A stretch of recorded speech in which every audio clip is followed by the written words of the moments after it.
Hello, my name is Scott Larson, and this is Visitations Conversations. I am the writer, artist, and creator of the independent comic book series Visitations. Visitations is the history of Chicago as seen through the eyes of the residents of the city's oldest cemetery. If it's part history, part adventure, and part horror comic, all rolled into one. And if you're interested in reading a copy of issue number 1, please feel free to shoot me an email at visitationscomicbook, all one word, at gmail.com. And the link for that email address is below in the description. Next week is Will Eisner week, and that is March 1st through the 7th. And for anyone who doesn't know who Will Eisner was, Will Eisner is known as the father of the graphic novel. He's one of the true pioneers from the beginning of comics. He created the Spirit in 1940. So he was working in comics right at the beginning, and he had done a whole lot of different things. He experimented with different artistic and literary mediums, and it created the first graphic novel in 1978 with a book called Contract with God. He passed away in 2005. And every year, the comic book community comes together and celebrates Will Eisner in different ways. And there is on WillEisner.com, they talk about different events for Will Eisner Week. And the chairperson for Will Eisner Week is a person who's been on the show before, Danny Fingeroth, who is a former editor at Marvel Comics. He is a writer, a comics historian, and he authored the biography, A Marvelous Life, The Life and Times of Stan Lee. And so, Danny, if you would like to unmute yourself and... Mute and... There's a camera. There I am. There you are. Hi, how are you? Hi, Scott. Thank you for having me back. Oh, sure. Thanks for coming back. And I'm here reporting from the Doctor Strange's Sanctum Sanctorum, which was inspired, as some people may know, by Will Eisner's The Spirit. The Spirit's headquarters was under Wildwood Cemetery, and this is very much like the window on the Spirit's crypt. And I think Steve Ditko borrowed that for Doctor Strange. I want to prove that I'm an editor by nitpicking you on a couple of things right away. Sure. The name of my Stan Lee biography is A Marvelous Life, The Amazing Story of Stan Lee. It's out, the paperback came out recently. I did the audiobook as well. And the other thing is it's very nice of you to say that Will Eisner invented or originated the graphic novel. He certainly pioneered it. He certainly popularized it. But like the term comic book itself, the term graphic novel, has many different origins and people claiming they were the first to use it. And so I know some people get bent out of shape. Will Eisner didn't, I don't think Will ever claimed to have invented it, but certainly he put it on the map in a way that it hadn't been before with Contract with God. I thought he did actually claim that he created, and the reason I say that is I know I've read biographies of him and I've watched a lot of different things, and the story I remember was that when he pitched the book to a real publisher as opposed to a comic book publisher, they said, no, we're not going to publish a comic book. And he said, oh, it's a novel, it's a graphic novel. And then they said, oh, that sounds interesting, let's publish it. Now he said that. I don't doubt that at some point when somebody shoved a microphone in his face or when he was on a convention panel, just for the sake of brevity or simplicity, he'd allow somebody to say he invented the graphic novel, and it's a great story. And I know that story, of course. Will told it a million times. It's the one, but it is, I think as time went on, and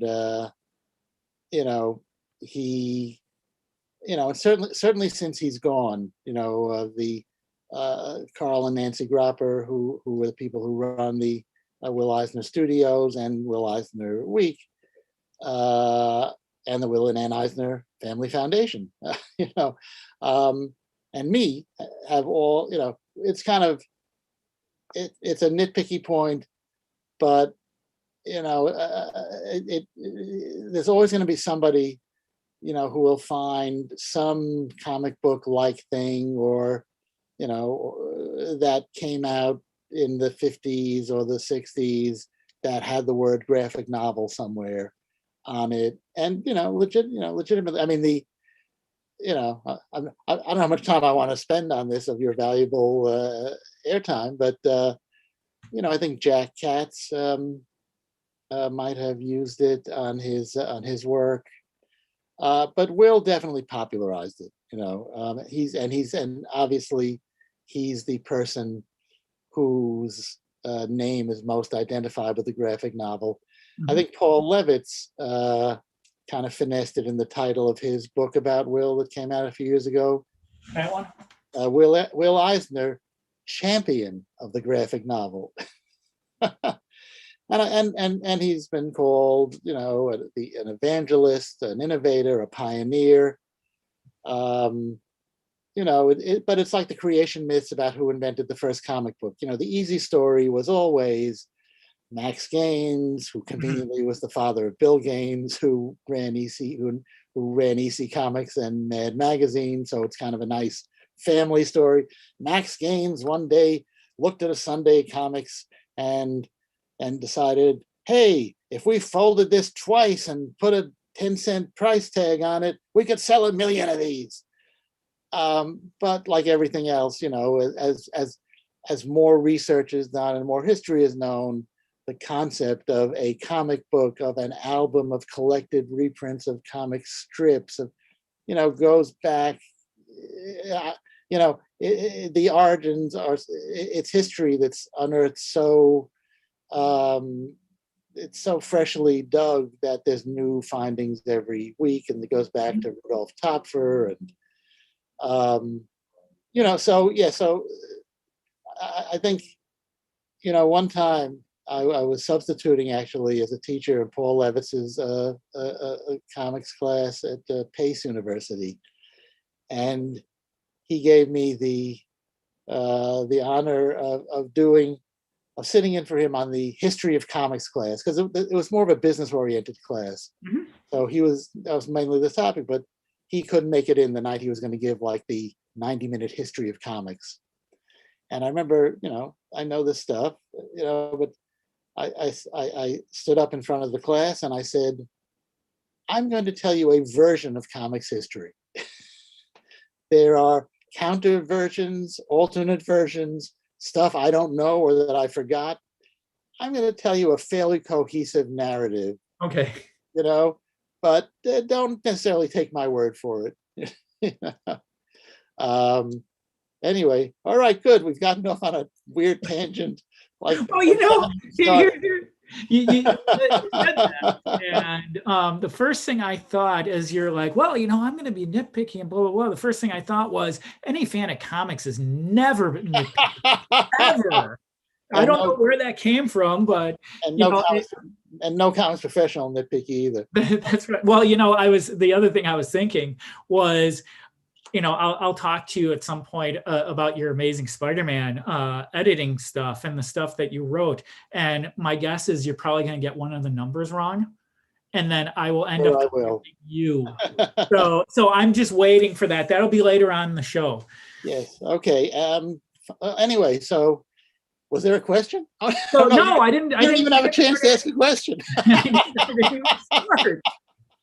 So tell us, well, first of all, before we start talking about Will Eisner Week, I'm curious as to what your relationship was with Will Eisner. I'm assuming that you knew him.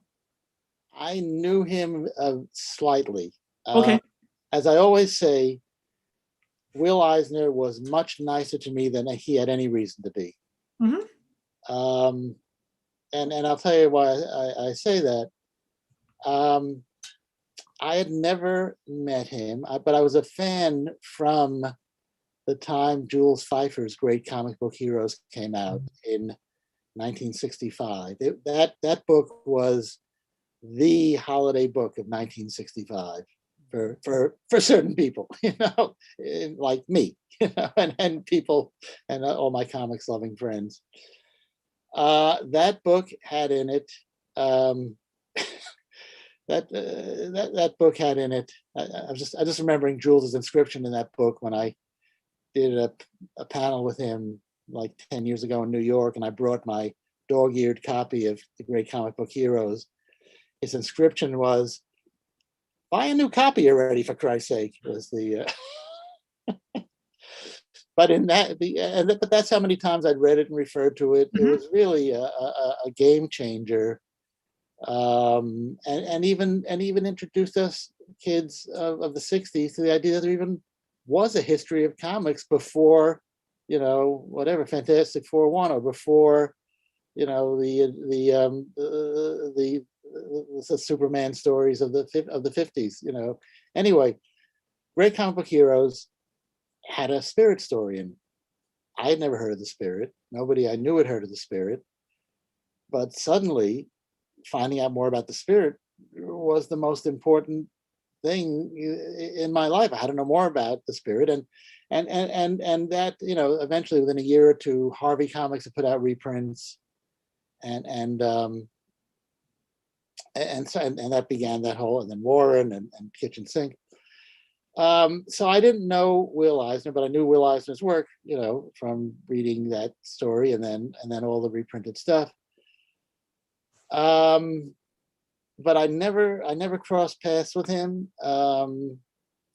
But then after I left Marvel in '95, I went to work for a guy named Byron Price. And Byron was a packager and publisher, and he had a multimedia company as well. And he was friends with Will, and Will was doing, this is how far back this goes in the internet. Will was doing something called the Spirit Screensaver. Uh-huh. And that's what it was. It was it was images from the Spirit comics, and then it was little, like 20-second snippets of Will, answering questions about the Spirit, because that's all that those CD-ROMs could handle back then. So as part of promoting that at San Diego Con that year, Will came and spent part of the time sitting at the Byron Price table, and I was with him. And this is the weird thing, maybe, I don't know if I talked to you about this, but if you go to a comic convention and there's a big artist, a writer, or some figure, if they're walking through the place with their entourage, then they're going to be noticed, and it's a big deal. Or say, let's say it's, I don't know, Brian Bendis sitting at the Marvel table, the DC table.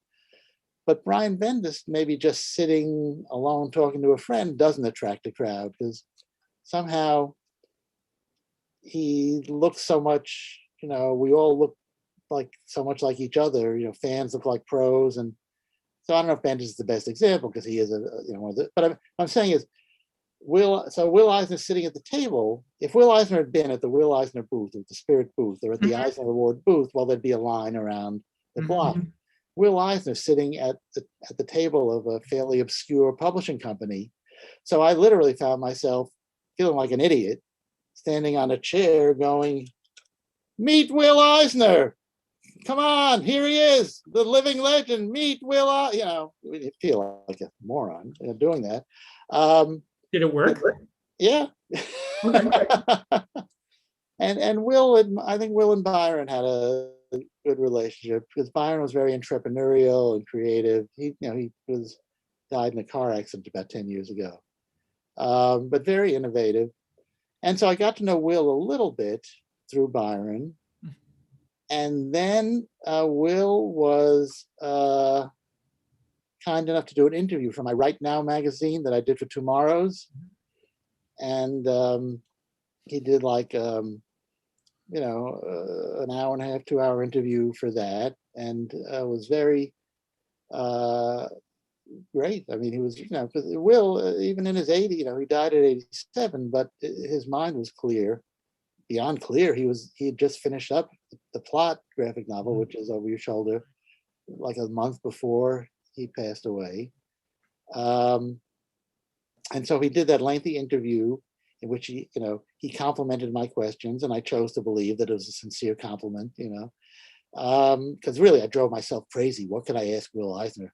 Can I come up with even one question that Will Eisner has never been asked before?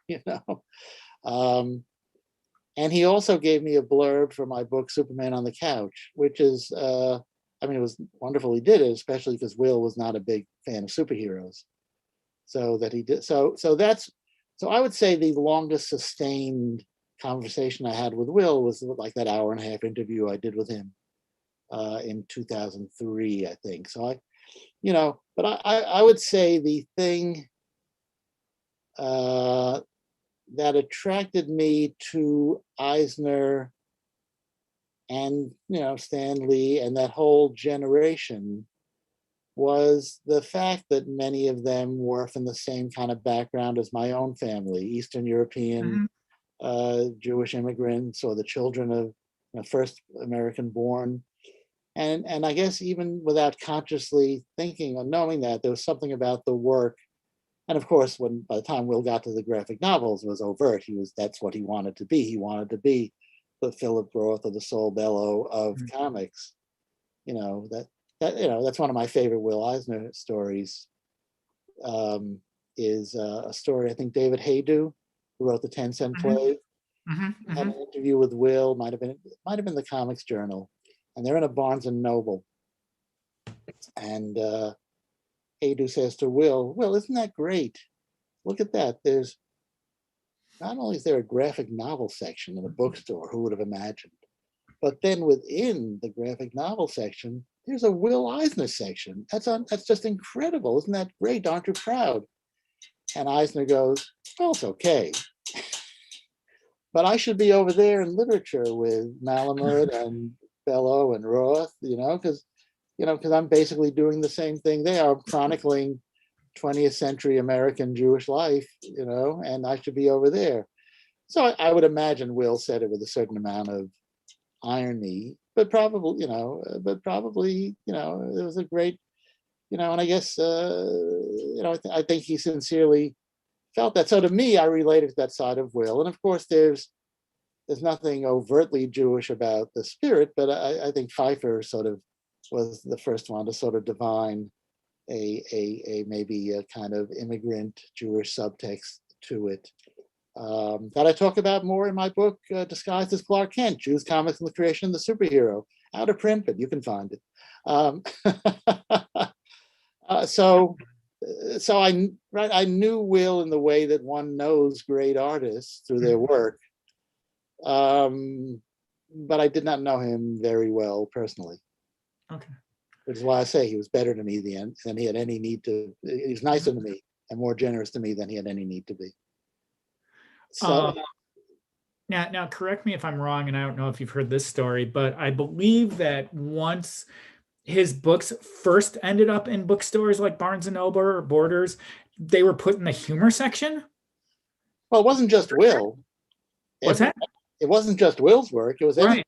any comic or any graphic novel. They had, that's one thing that when you say, one of his innovations with the graphic novel was, it took a while. Contract with God did not sell well at first. Now it's a perennial seller, and of course, it's one of the most well-known graphic novels. One of the problems was, and you can see it's an odd size. It's not a book, but it's not a comic. He made, and if you've seen the art is incredible. That's a whole other story. The art exists on that, and he inked it on overlays, so the pencil and the ink art exist. Okay. That's what that book that came out a couple of years ago by John Lind is, that the curator's collection. Who published that? I think Dark Horse, but I'm not sure. All right. Or was it IDW? 1 second.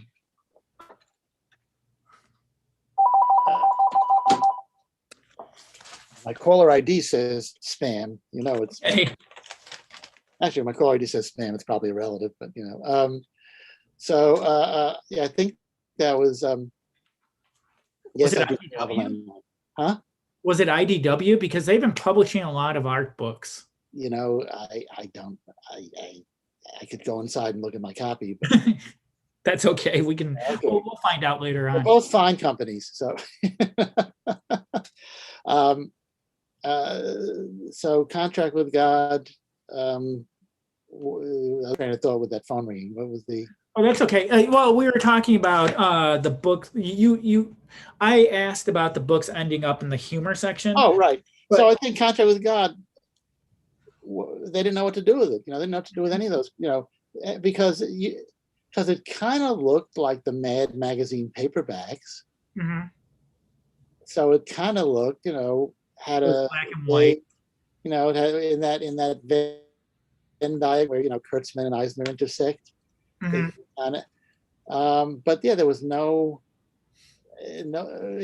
knew. And well, I mean, really, in a way, right? It goes back to that same contradiction of comic book. Well, it's not a book, and it's not funny. Why is it? But yeah, it took. I don't know when that started changing. I mean, probably by the 80s. Late 80s, early 90s, I would say. Yeah, and then of course there was the phenomenon of the comic book shop. Right. It started, in the 70s and got bigger and bigger in the 80s, and kind of peaked in the 90s. But I guess maybe they helped educate people, in the fact that these things, had a literary zone of their own that needed to be, boom, here they are. So I'm curious, what of Eisner's stuff? Because like most of us, my guess is you probably read a lot of it. What of his stuff do you feel you took into your own work? You did a lot of writing, Yeah. and you've written, obviously you've written A Marvelous Life, The Amazing Story of Stanley. Story of Stanley, right? And that's a little bit different. But do you feel that when you were writing comics, you brought any of what he did into your work? Look, I was writing large. I in the sense that he helped invent the vocabulary and the syntax, visual and verbal, of comic books. Mm-hmm. I mean, I would say since much of what I did was superhero comics at Marvel Comics, I would say that I took in more of the aesthetic of Jack Kirby and Stan Lee and Steve Ditko. Yeah, I mean that is a really good question, but I would, I don't, maybe in a post Frank Miller world, because Frank incorporated so much and Steranko incorporated so much. So I think Will. I mean, maybe that other Will, Shakespeare. I mean, so much of what we say, without us even realizing it, comes from Shakespeare plays. So maybe much of what we all do in comics is in some way, shape, or form thanks to Eisner. But as much of a fan and a scholar of his work that I was never consciously aware of channeling that in my own work. Okay. What's your favorite Will Eisner story? Depends what day and time it is. There's for the video, we'll talk about this for one of the videos we did for Will Eisner Week this year, and we'll talk a little bit more. One of them is Comics Pros picked their favorite Will Eisner story, and the one that I picked for that, and it's one of my favorites because it is called The Barber. It's got an alternate name also. It's a spirit story. Okay. Probably Jules Pfeiffer was involved in co-writing or co-plotting with Will, because Pfeiffer, that's how he got his start, was working for Will. It's a story that starts out. This doesn't ring a bell. When I describe the spirit stories for me all kind of blend into each other after a while. So describe it a little bit, and I'll. It's a guy is sitting in a barber chair getting his hair cut, and he's having a conversation. The conversation is mostly held by the barber, which it's probably as often happens in the barbershop or the dentist. Mhm. And it becomes clear in like a progression of 9 panels, I think, that the guy is getting a haircut so that his scalp will be bare because he's about to be put in the electric chair. Okay. I don't know that story, and Oh, well, let me tell you, yeah. people were actually making fun of me on the video, and they rightfully so, because I was getting so animated about it. Uh-huh. It's a story. I mean, there's nothing that you couldn't see on family TV in the 50s on it in terms of gore.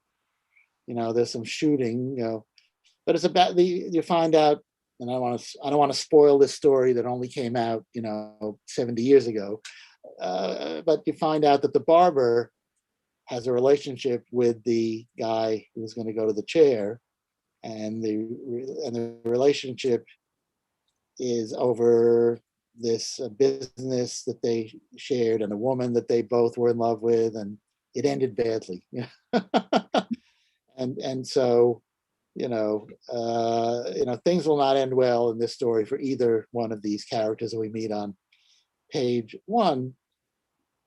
But so I must have read this story when I was 12 or 13, and it was so intense then, this story about these 2 doomed guys. I mean, it was a classic film noir. As I got older and now I looked at it, I went, well, this is kind of a classic Robert Mitchum,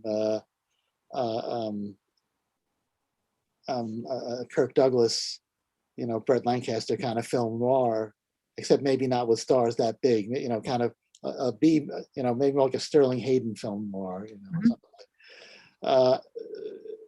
But it was so dark and so intense and so quietly violent and so bleak in its view of humanity. So that was a story I hadn't thought of for years, but when I decided to do this panel about people's favorite Eisner stories, it just kind of snapped back into my consciousness.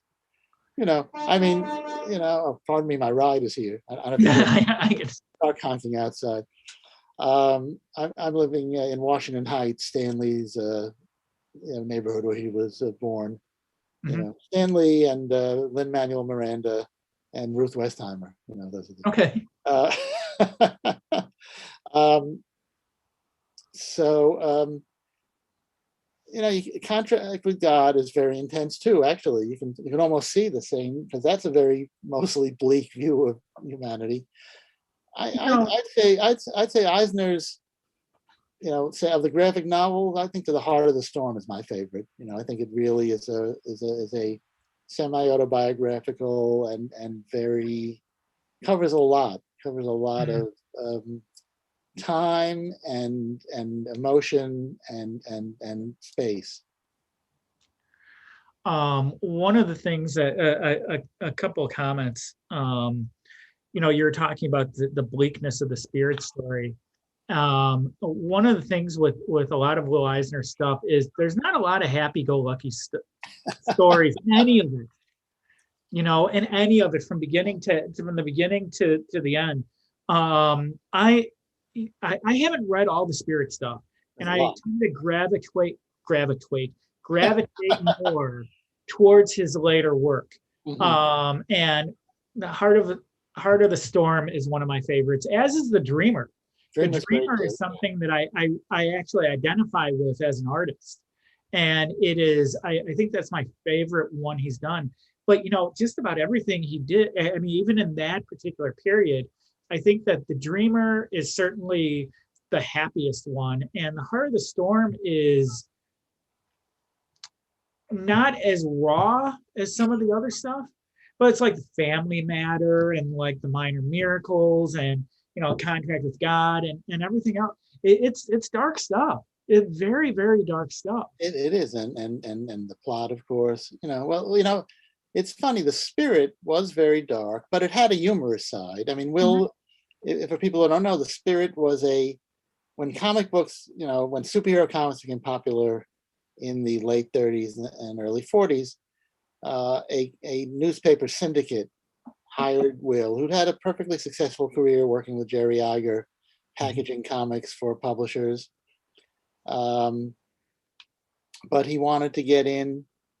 The syndicate wanted to get on comic books. Will wanted to work for a syndicate because that was always the holy grail for cartoonists. And he'd reach an incredible, it would, if those of you who remember newspapers, if you remember, either advertising circulars or more accurately, if you remember, say the TV, not TV Guide magazine, but the TV listing magazine that your newspaper would have. This was that kind of format.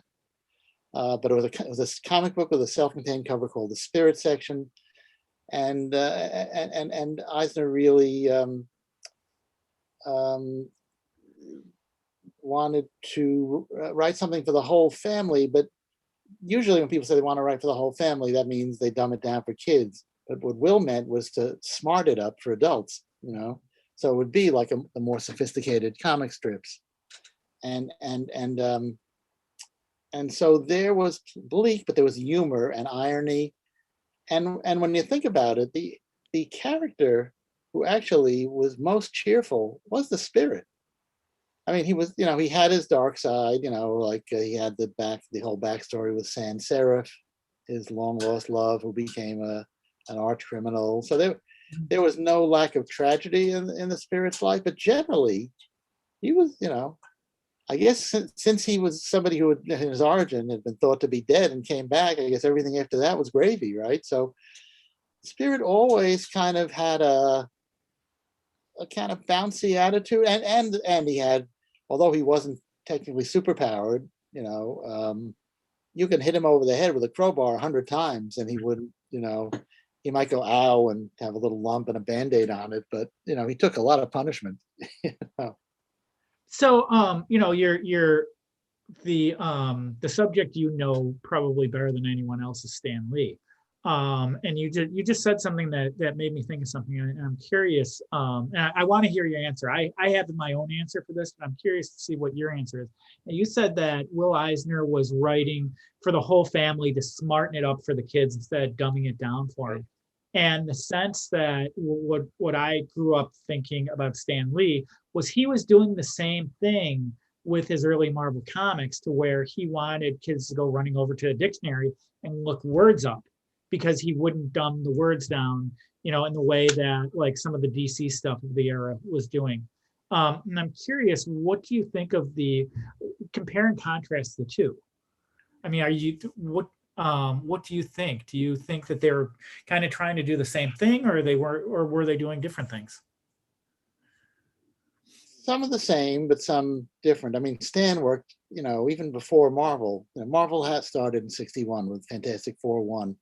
Stan had been in the business for literally 20 years before that and written every kind of genre, funny animal and, dopey romance and Millie the Model and Westerns and horror stories.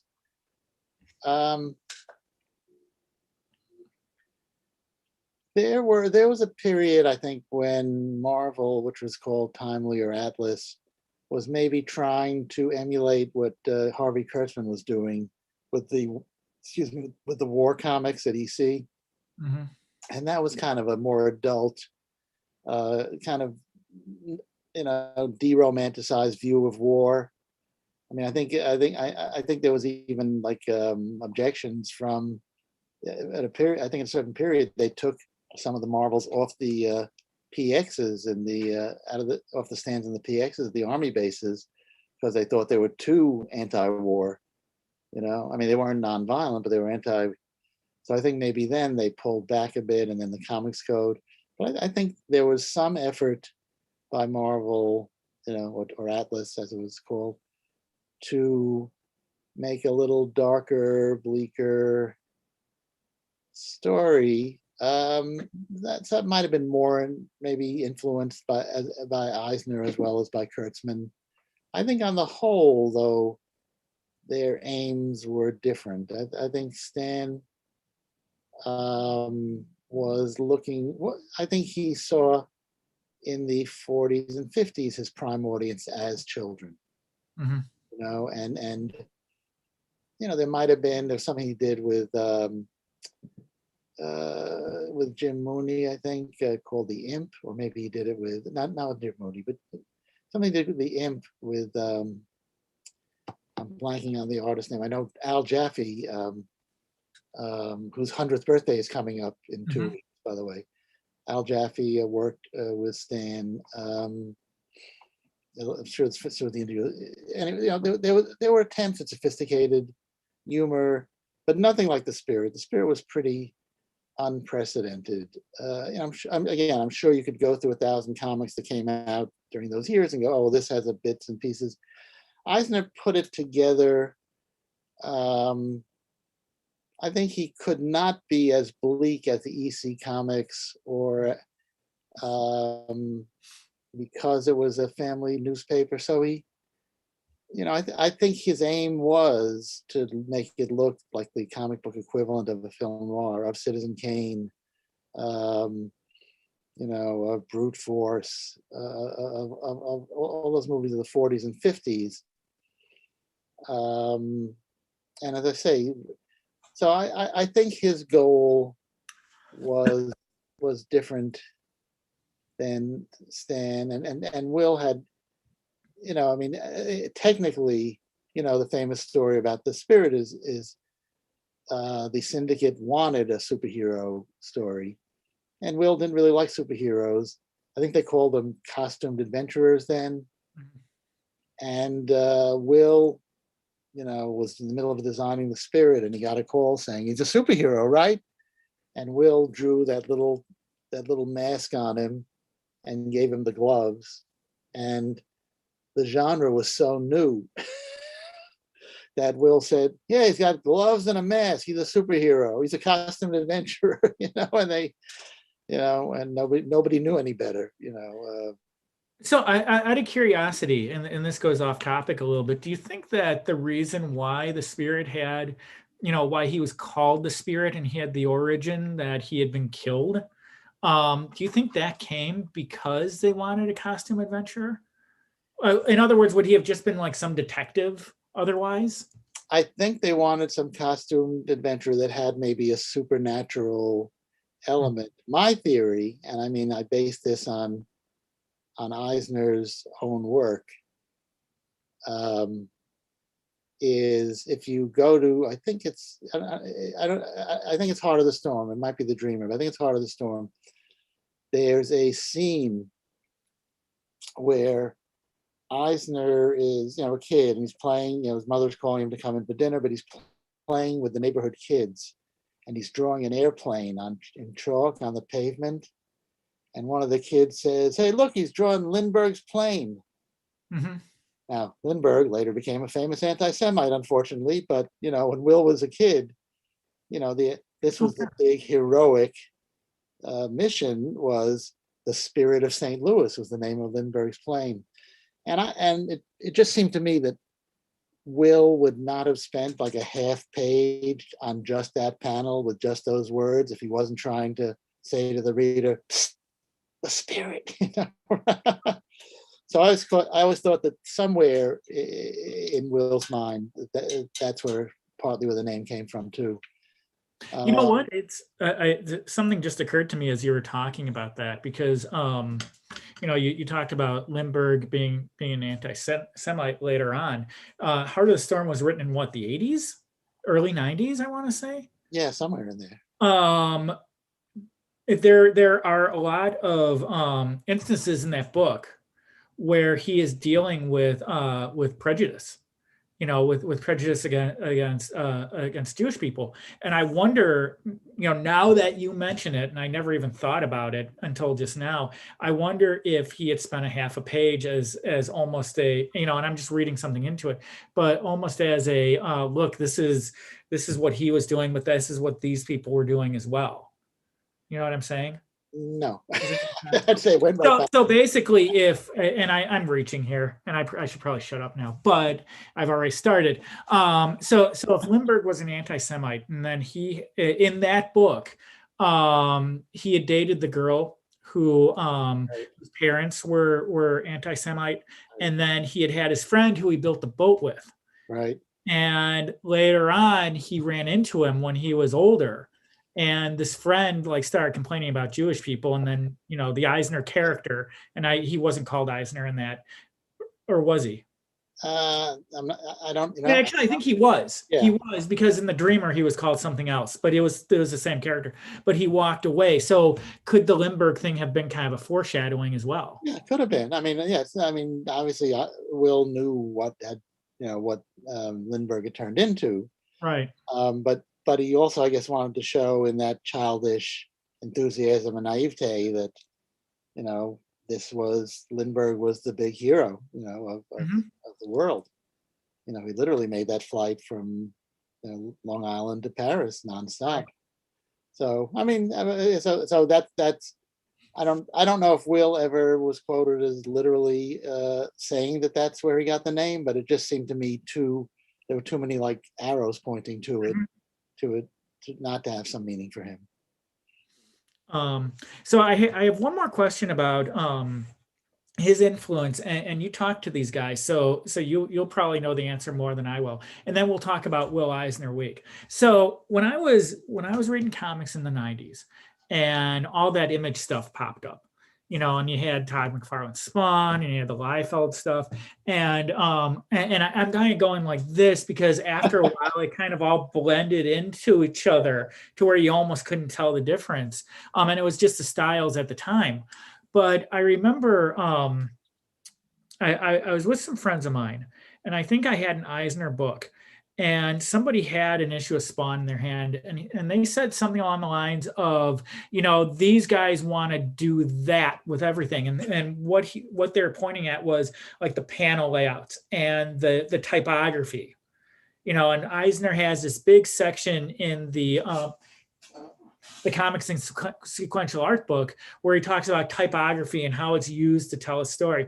And I'm curious if this came up in your conversations with them, or if you've ever noticed it. Were they emulating Eisner with that stuff only on acid, or going like full speed ahead, or was it just that they thought it would be cool? Well, it's funny. I mean, I'm going to digress even another step and then come back. Okay. Yeah.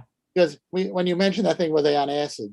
There was a Robert Crumb retrospective at Society of Illustrators in New York a few years ago. And although there are many differences, I couldn't help but notice how many similarities there were in their art style between Eisner and Crumb. What era of Eisner? I think the graphic novel era more Okay. so. But I mean, you can trace a lot of the, it's the same guy. You can trace a lot of the graphic novels into the Spirit material, and even into the stuff he did for the Army. The magazine, the PS magazine. So I mean, I think they're, so there's a certain kind of Americana and a kind of what we almost think of as and now my ignorance is showing here, certain kind of classic, almost Christmas cards looks of the way Eisner Norman Rockwell-ish. draw houses and buildings, and Mhm. you wouldn't think there would be that commonality. Hold on one second. The cat seems to have gotten into the room.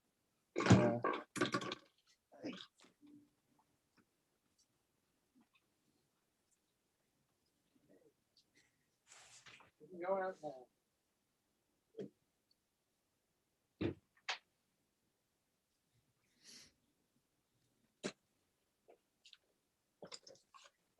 Okay, you may have to edit some of this. Yeah. Oh, it's going out live. There's no editing. Oh, that's true, right? Well, but there's more in common with Crumb and Eisner, you would think. So, and I digressed away from that to a question you were asking. About the Image guy. About the Image guys. I think it goes back again to, I think you can't do comics without being influenced by Eisner. It's just he's there. He's this giant figure. And not just for superheroes, but for any I think in some ways,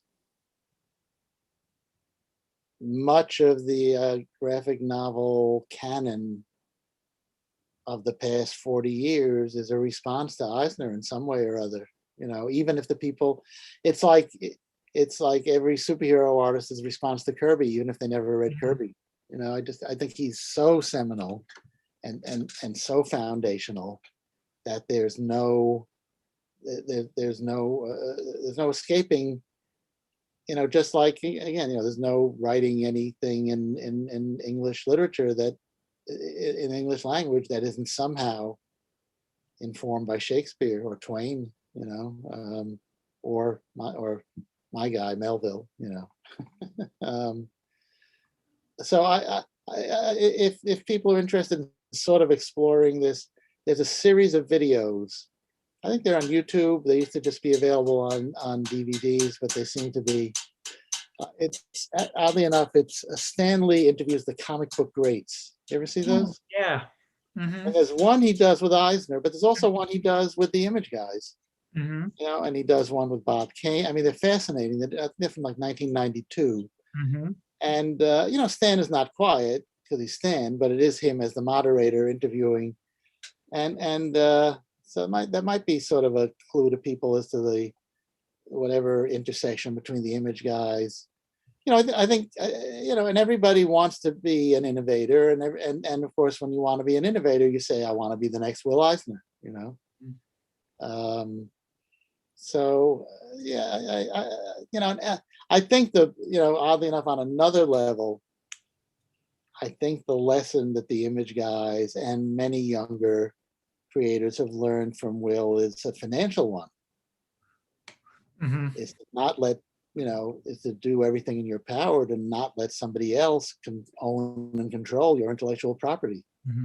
Because that was, Will, it was a little circuitous route, but essentially Will owned the rights to the Spirit and the Spirit artwork. There was from early on, I think he had a deal where maybe he shared ownership, but then under certain conditions it would revert. But very quickly, he owned all the rights to his work. Anything he didn't do as a packager for a publishing company was owned by Will, and obviously the graphic novels were too. So that, I think, was an inspiration. I mean, you get into the comic book business in the 70s, 80s, 90s, and you'd meet these very nice, very talented guys whose work you'd grown up reading, and you'd go, why aren't these guys rich? Or in some cases, why aren't these guys working at all? And that's because those intellectual properties were owned by somebody else. So I think the big lesson that the Image guys learned from Will and carried on was own your own stuff. Well, there are also, you just mentioned it, there are also cautionary tales like what happened with Siegel and Schuster, right? What happened to Bill Finger, and in its way, what happened to Kirby and Ditko, although they landed eventually fine. Well, Kirby struggled a bit, and my feeling on Ditko, and you're free to correct me if I'm wrong, but I don't think he struggled the way other people did. I think he just decided, I'm doing this, and you guys just go hang yourselves, Yeah, and he didn't, he lived a fairly modest lifestyle. He didn't have a family to support, So, and he had a certain, strongly defined belief system, worldview and political view. And then eventually, obviously, many years after Jack Kirby died, Marvel made a big settlement, or Disney made a big settlement with his heirs, which is not the same as doing it when you're alive. I mean, and this is something that people will maybe not believe, or their jaws will hit the floor when I say this. But Stan Lee, was a victim of that same system. Stan died wealthy. Stan made a lot of money. Nobody should cry for Stan. Generated a lot of money, but did not own any more of those Marvel characters than you or I do. Mhm. So There's, could on have a been. quick side note, the AARP just did an article on Stan Lee about his last days. Yeah, is that based on? Oh no, it's David Hochman. David Hochman. Yeah. Is that my mother-in-law gave me the Yeah. magazine. Yeah, But David Hochman wrote that. He's the same guy who wrote a very good interview with Stan in Playboy in 2014. okay. But anyway, so question. Real quick, and one last question, and then we'll talk about the festivities next week. So you're a writer, you're a creative person. Right now you're writing a lot of nonfiction because you're doing interviews and you're doing. Well, I'm writing my first Dark Horse story in 30 years. Okay, I didn't know that. In 25 years. Here's my question for you as a creative person. And you talked about the environment that you grew up in, and it was similar to what Stan Lee and Will Eisner grew up in. Would you ever do a graphic novel type story in the same kind of style or in the same kind of vein as a Will Eisner, to where it's like super serious and I don't want to say dark, but something that's a little bit more personal? Well, those are two different questions. Okay. Because, and I don't know if you're setting me up for this on purpose, but No. Okay. I have written a 180-page graphic novel biography of the life of Jack Ruby. Okay. Guy who killed Lee Harvey Oswald. Right. Who most probably killed John F. Kennedy. And Rick Geary is attached to it to draw it. And it's it's a typical thing. We both want to do it. I've written the script, and I've done a lot of research. And Rick would love to do it, but we need to find either a publisher or get serious about kickstarting it. But sort of out of that grew, I've written a lengthy proposal for a Jack Ruby nonfiction prose book that my agent is shopping around now. So I think that's, I think part of, or all of the appeal of Jack Ruby to me is that he's an oddball Jewish American character from that same era as my parents and aunts and uncles. And Jack Ruby was weird. One of my taglines over the years for the story has been, killing Lee Harvey Oswald was not the strangest thing Jack Ruby ever did. I don't know if you ever studied his life at all. I haven't. I had recently read a book about the Chicago mobster of the era, and I'm drawing a blank on his name. Mayor Lansky? What's that? Lansky? No. Bugsy Siegel? No, Chicago.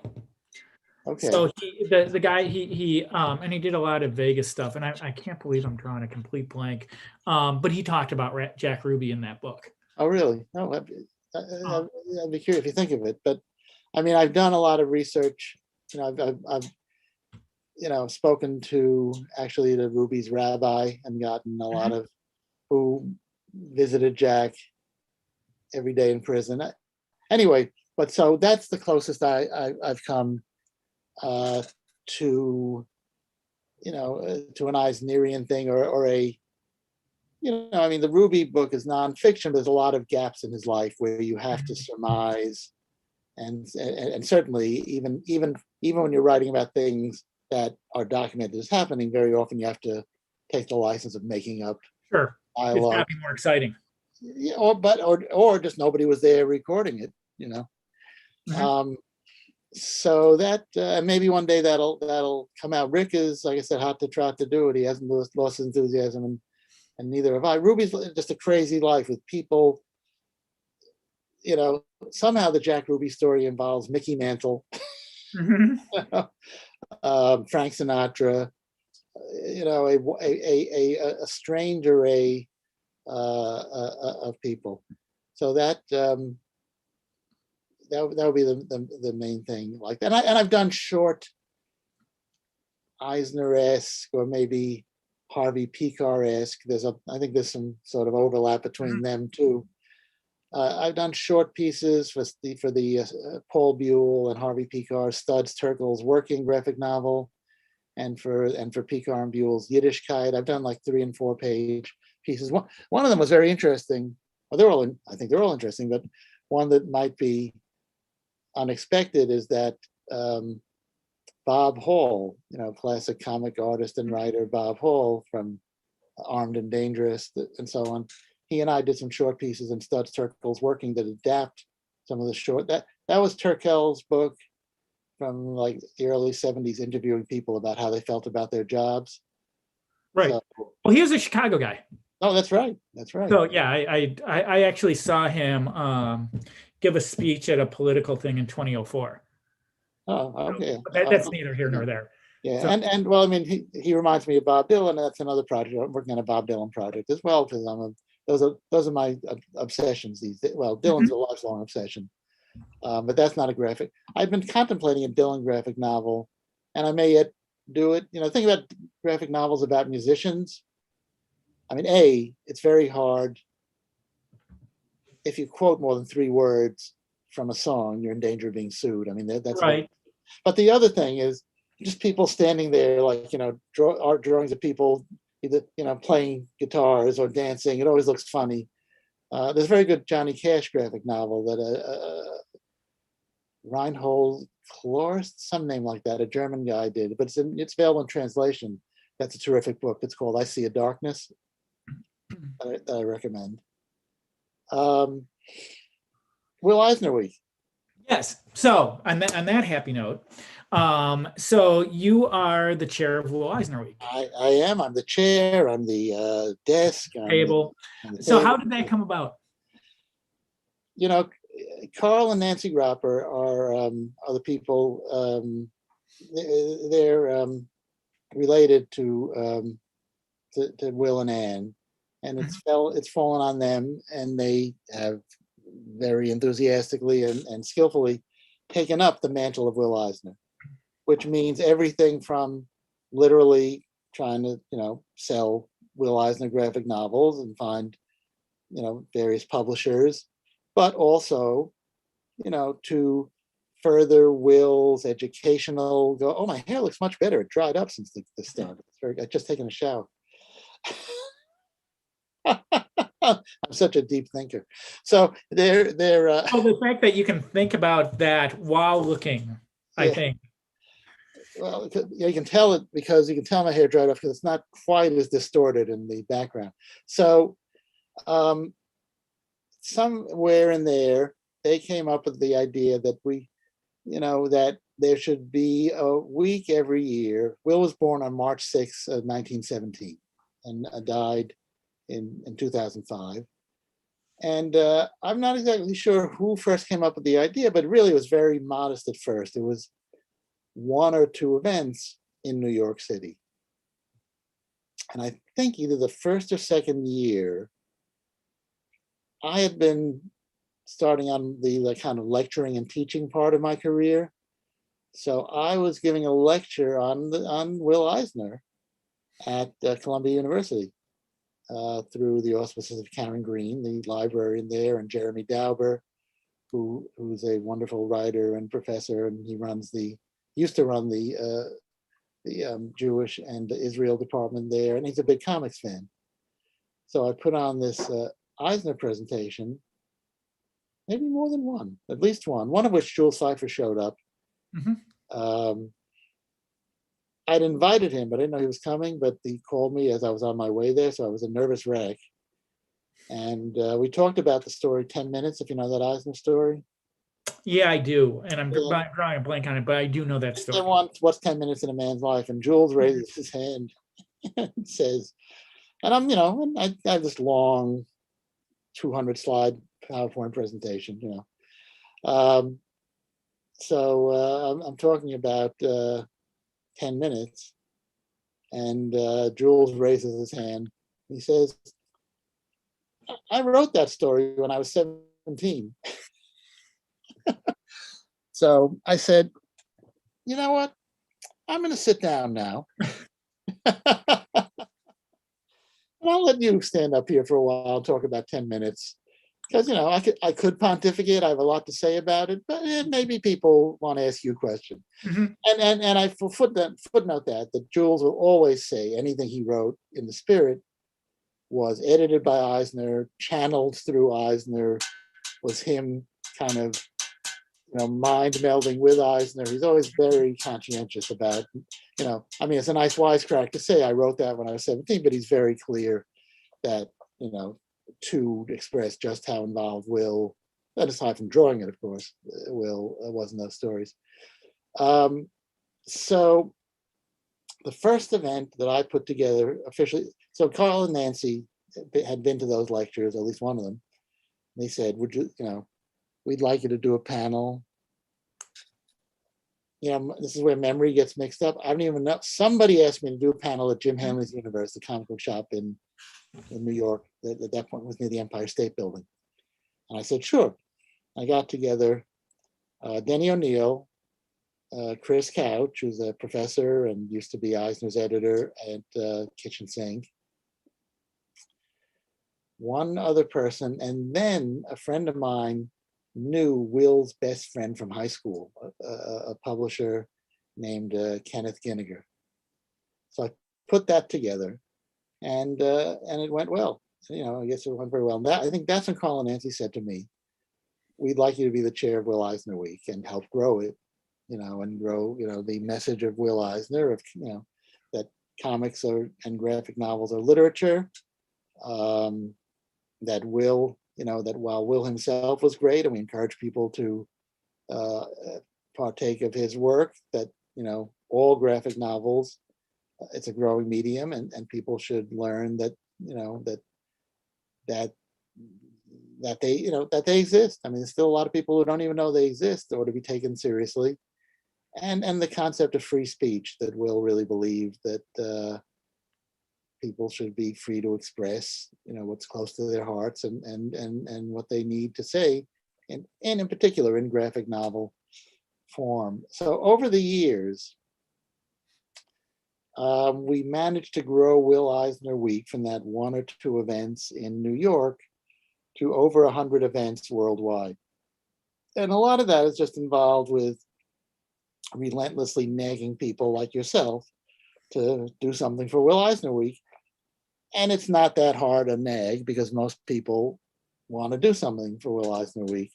But we have stuff all in, London, Paris, Rome, South America, all over the US, and we count, and a lot of podcasts and radio shows and a lot of events in comic shops and universities and bookstores and libraries. So it's, and it can be something as simple as 10 people getting together and reading an Eisner book. Mhm. Or all I ask for people is, find some hook.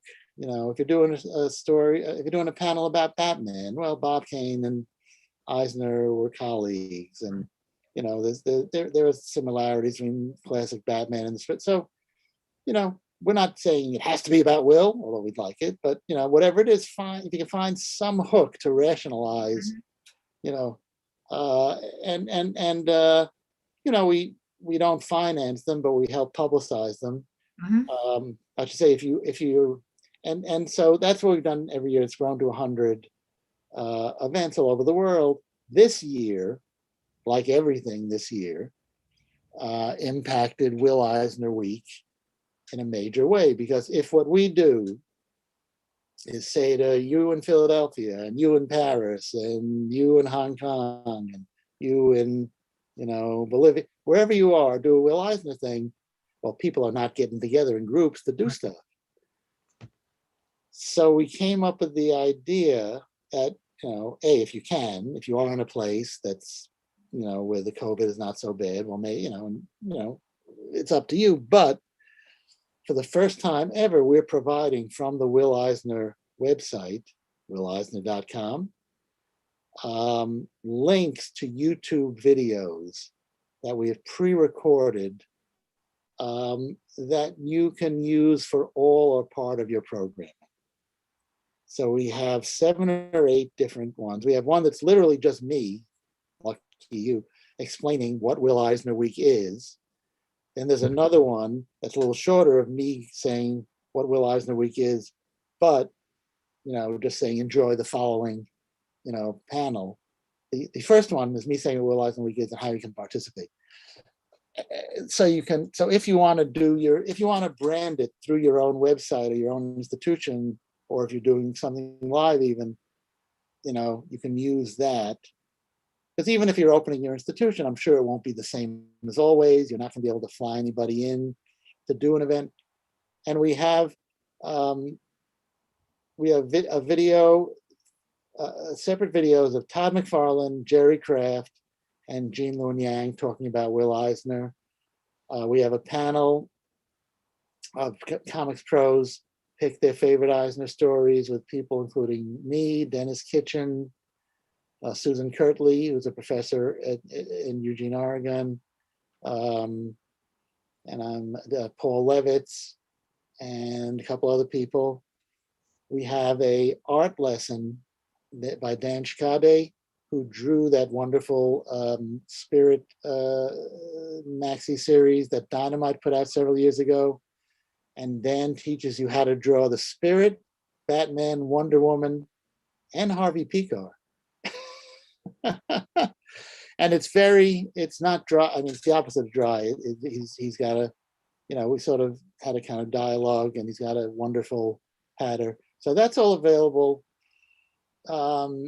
If you go to YouTube and you go to Will Eisner Week 2021, or maybe Will Eisner Week : 2021, you'll find the playlist, but there's also a link to it from the website.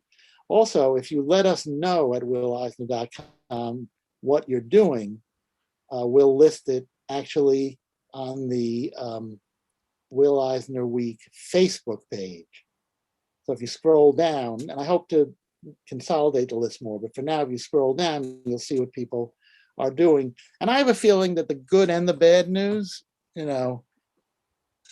that people are probably just doing things, watching these videos on their own, and they're downloadable, by the way.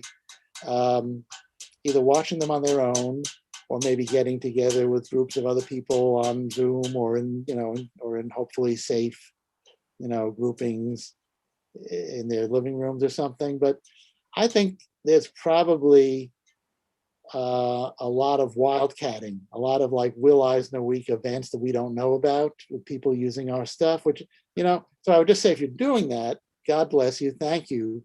If you think of dropping us a line and tell us you're doing it, we'd love to talk about it. I'd love to be able to say next year, well, despite COVID, we had 150 different, I actually think we can have more like in the thousands, because I think, given human nature, I think what people are going to do is they'll go, oh, here's a link, and here's a link, here's my computer, here's my finger, I will watch it, in my house, which is fine. It's just there's no way for us. I guess right. I guess we could figure it out by YouTube. How many people are looking at it? Watching. So it's very, and you asked me a very good question before we went on the air, is how long will they be available? And my answer was, I don't know. Because my answer was, I was so focused on getting them done and getting them edited, and thanks to Dr. Travis Langley, who some of you may know, who is a psychologist and professor in Henderson State University in Arkansas, who's a huge comics fan and Will Eisner fan. And he's going to be on the show here in a few weeks too. Oh, good. Okay, good. Great. He'll be a great guest. So Travis helped us put them together. But I was so focused on just getting everybody to, everybody's busy, everybody's got different technology, everybody's living in our crazy current world. So I was so focused on getting everybody together, getting the videos done, getting them edited, getting them online, that the idea of how long they'd be up there, I swear to you, has never occurred to me till you asked me today. So look, Will Eisner Week was always sort of in quotes, because we've had Will Eisner Week events in the past going from February to April. So even though March, and we prefer if they're March 1st through 7th, but we're kind of flexible, So I think the same thing, especially because they're downloadable. The other thing you can do if you go to the Will Eisner site, you can get the Will Eisner playbook for Will Eisner Week 2021 and the addendum, which is very important because that talks about a lot of the stuff that I'm talking about now. So I can't imagine it's going to be up less than another month. I can't imagine we would take it down before mid-April, and I'm guessing longer than that. But but I literally have not had that discussion with Nancy and Carl because we're just so focused on having a Will Eisner week in this weird year.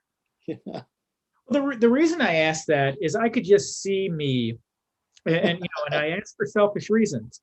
I could see me in the middle of August going back and rereading The Dreamer, and then going back and reading and doing the deep dive and getting super involved, and then wanting to see all the videos from Will Eisner Week then, and then finding out they're gone. It's just I can see that happening. Then it'll cost you $1,000 each. That's right. That's right. You had them free for that 1 week. I doubt that's gonna. I doubt we would do that. And then also another thing that's available, I don't know if I mentioned, was the Cook Brothers, A Portrait of a Sequential Artist, which is a great documentary, not just about Will, but really about the history of American comics. Mm-hmm. And you can't directly stream that, but there's a link where you can fill out like a very simple permission form, and then you can stream it. It's either free or $5. I mean, it's some minimal. So that, if you've never seen that, I recommend that video as well.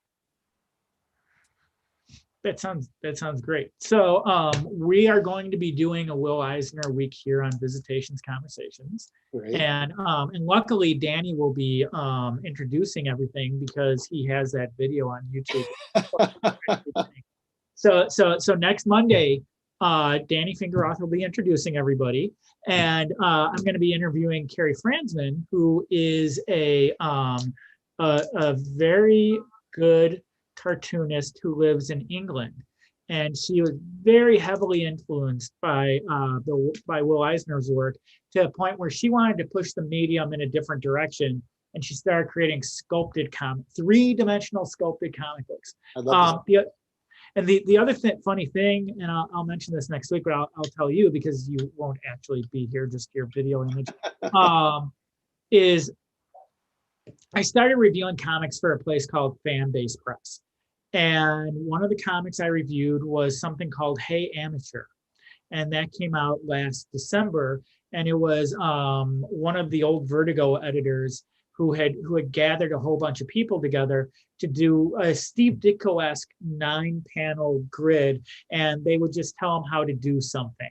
And everybody, Gene Ha worked on it, and I forget some of the other people, but everybody stayed in the confines of the, those old Spider-Man 9-panel thing, except for Carrie Franzman, who ended up being in there, who decided to go all Eisner with it. And the panels are shrinking and moving out and everything. And because I know her and I know her work, I was reading it and I was just like, I don't think she quite knew what they were looking for. And I love the fact that she abandoned what they were doing and went full Eisner on it. It was pretty cool. Well, Ditko's two of his main influences art-wise were Jerry Robinson, mm-hmm. who was one of the early Batman artists, right. And Will Eisner. I know he studied with Jerry. I don't know if he ever studied with Will or how well they knew each other, but those were his two big influences. I had read something about Will Eisner. I think it was in the Ditko book. I still have it on my shelf. I think it's in the other room. The Ditko biography that came out a couple of years ago by Blake Bell. Yeah, Blake Bell. And I think there was a quote in there that of something that Will Eisner knew about Steve Ditko. A piece of trivia, and I don't know if you know this, but I know this as an artist. The teacher that taught Will Eisner was the same teacher who taught Norman Rockwell. And it was a man named George Bridgman. Oh, Bridgman is famous, yeah. Yeah. And yeah, Eisner was one of his students, but so was Norman Rockwell. So they had that in common as well. Well, there's a lineage even, and it's a sort of I want to be sure to plug a few things before Sure. we go. Yeah. There's a lineage from the Ashcan School to Will Eisner, and Chris Couch, who's a mentioned professor at Amherst and other universities, UMass Amherst and other places. He and I were on a panel when they dedicated the Billy Ireland Cartoon Museum in Columbus, Ohio, in 2013, and he's going to recreate part of it, because the Will Eisner Week thing, aside from the videos, the ones that I'm personally involved in that will be done virtually on Tuesday night, March 2nd, through Ben Catcher's New York Comic Story Symposium, which is free, but you have to register to get on, to do it. But look at Ben Catcher and New York Comic Picture Story Symposium. We're doing a panel called Will Eisner's New York, which is loosely based on the exhibition that Dennis Kitchen and I curated about 10 years ago for the old MoCA Museum in New York. But Chris will be on that, Dean Haspel will be on it, Karen Green, and myself, talking about New York as in Will's life and art and drawing and writing. And the following week, on the 8th, a guy named Michael Dooley has a regular video cast. He works at an art school, an art college in a design school in Los Angeles, and he and I are doing a panel about design in Will Eisner's work. I'm going to probably talk a bit about Abe Canixon, who was the main letterer and lettering designer, or at least the guy who took his cues from Will on the Spirit. So those are the two I am personally involved with, but there's a lot of events going on that a lot of people are doing. And we're trying to keep a running list of them, like I said, at the Will Eisner Week website. Something totally unrelated, but just because I'm here, I'm going to plug it. Through the Comixplex website, I'm doing two interesting events. I'm doing a 100th birthday tribute to Al Jaffe with Peter Cooper and Sergio Aragones and Sam Viviano and just everybody on Al's birthday, which is March 13th. And Al did work, there is a connection, Al did work in the Eisner studios. And so they obviously knew each other and worked together. And I'll be teaching a course in comic book editing, also through the Comixplex website, at the end, last weekend in April and the first weekend in May. So just go to comixplex.com for both of those last two things. But comic editing, I think, again, it's not specifically Eisner, but I think, among other things, Eisner was a comic book editor and, and publisher and packager. And I just think there's stuff that even I don't know that must come from Will. Mm-hmm. And then tell us again where to find your Stan Lee book. Stan Lee book is available at all the usual places. The paperback came out. I hear there's another Stan Lee book by somebody else that came out recently, but so Amazon might recommend you buy the two of them, which is okay with me. But mine is called A Marvelous Life: The Amazing Story About Stan Lee. Contrary to what you may have read, mine is the first to have come out after Stan's death. I have some of the last interviews with Stan himself in the book. Most people who read it, there are always going to be some people who don't agree. Most people think it's pretty even-handed and not a hagiography. Some people have used the H word. I don't think it is. I think I kind of place the data there and the facts of his life there, and I kind of try not to lead you by the hand, but let you make up your mind about Stan. So the paperback is out. It's out in multiple languages. It's out in large type, and it's out in an audiobook read by me. And it's published by St. Martin's Press, Macmillan. And I have the audio version. You do? Oh. So yes, I got it on Audible last year before everything shut down. Cool. So, and have you listened to it? Oh yeah. Oh, good. Okay. Oh yeah. Yeah, I've had it for over a year. It'd be pretty bad if I was I wasn't listening to it. But as an artist, I end up listening to a lot of audiobooks. Yeah. As a writer, I can't do that because of, you know, like You drawing is can. a You'd probably just get different really part of your confused if you're brain. writing.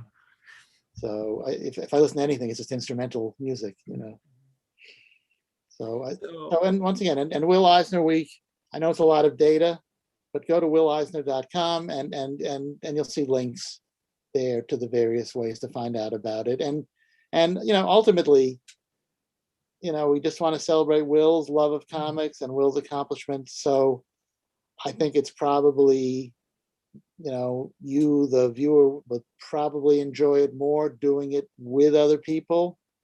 But even if it's just going to, one or more of the YouTube links and watching them alone or with other people or as part of an event you may be putting on, but we put them up there, and like I said, I think they're very good. But if your Will Eisner Week is like so many of our holidays now, just you and your computer screen and a container of ice cream, that's cool too. And just so because now I'm going to be doing something for Will Eisner Week. Yeah. Next year, when everything is open again, I'll make sure to push at least one of the comic shops I go to into doing an event for Will Eisner Week. Oh, that'd be great. Because I know we have not done them at the comic book shops I go to. Well, look, there's still, let's say it's Will Eisner Week, but we're flexible. And if they want to, I don't know, if they want to even run one of our videos through their website and brand it with their store, I mean, one of the things, sort of one of the reciprocal things we like to do with Will Eisner Week, it's a two-way street. If through having a Will Eisner Week event live or virtual, you can help bring attention and business to your business, do it. It certainly, Will was all in favor of people selling stuff. He had that in common with Stan. That's right. So let's end it there. Okay. And all of the links that Danny mentioned are going to be found below, and so you can just scroll on down once you finish watching the video and find them, and they'll be there even well after Will Eisner Week. And so thank you very much for coming on. Well, let me throw in one more plug, by the way. Sure. I did a couple of interesting panels for WonderCon that will be broadcast in late March. So unfortunately, neither of them is a Will Eisner panel, but they but they are, I think, pretty cool. One features people who had Stan Lee come to talk at their colleges in the 60s and 70s, including the second people to ever have Stan talk at a college at Princeton in 66. So that's really neat stuff. And actually, when that stuff is broadcast, if you want to let me know, I'll make sure that I post it, on my social media and everything as well. I will do that. Thank you, and thanks everybody, and I hope everybody and you too, Scott, stay well, stay healthy. These are scary times, so take it easy on yourself and stay well. And we will end it there. Thank you all very much for watching. And again, real quick, if you're interested in reading a copy of Visitations #1 for free, please feel free to email me at visitationscomicbook@gmail.com. The link is below. So if you want to scroll down, you'll find it. And I will be back on Monday with Carrie Fransman. Thanks so much for watching, everyone. Bye-bye. Thank you. Bye-bye.